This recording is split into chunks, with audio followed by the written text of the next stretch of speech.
Thank you so much आप लोगों को कि इतनी देर किसी को बैठ के सुनना सबसे बड़ी बात ये होती है, क्योंकि जब वहाँ पे हम बैठ के किसी को सुनते हैं तो उतना पेशेंस रखना पड़ता है, ये मुझे लगता है।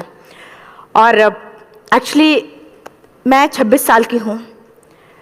2011 में चलती ट्रेन से मुझे कुछ बदमाशों ने, मैं वॉलीबॉल चैंपियन भी रह चुकी हूँ, 2011 में चलती ट्रेन से मुझे बदमाशों ने एक गोल्ड चेन पहनी थी, चलती ट्रेन से मुझे उठा के बाहर फेंक दिया था। लखनऊ से दिल्ली आ रही थी मैं। कंपार्टमेंट में बहुत सारे, जनरल कंपार्टमेंट था, बहुत सारे लोग थे, किसी ने मना नहीं किया। एक प्लेयर का जो स्पिरिट होता है वो अपने आप, जब कोई छीनने की कोशिश करता कुछ भी, वो देता नहीं है, तो मेरे में भी था। मैंने मना किया और उन्होंने मुझे चलती ट्रेन से, वो 4-5 थे, उन्होंने बाहर फेंका। दुर्भाग्य ये था कि उसी समय दूसरी ट्रैक से ट्रेन आई और मैं उस ट्रेन में टकराई, फिर नीचे गिरी, दोनों ट्रेनें निकल गईं। कुछ देर बाद मैंने हाथ को ऐसे रख के उठने की कोशिश किया तो देखा कि मेरा पैर कट चुका था।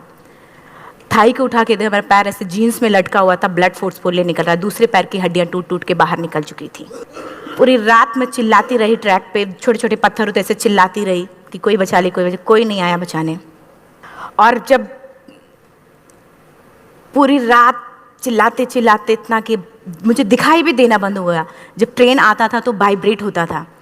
इतना ही नहीं, फ्री का इनविटेशन भी लोगों को मिल गया था, कुछ लोगों को। ट्रैक पे आपने ट्रेन की ट्रैक पे छोटे छोटे चूहे देखे होंगे, मेरे कटे हुए पैर पे आग के मेरे पैर कुतर रहे थे। मैं ब्रेन कॉन्शियस मेरा पूरा काम कर रहा था मेरे, लेकिन बॉडी में कोई भी मूवमेंट नहीं था। पूरे पल में वही चीज़ें सोच कि कैसे मैं अपने आप को कैसे बचा पाऊँ। लेकिन करीब पूरी रात ऐसे बीता। सुबह गांव वालों ने मुझे बरेली डिस्ट्रिक्ट हॉस्पिटल यूपी में है, वहाँ पे हुआ था ये।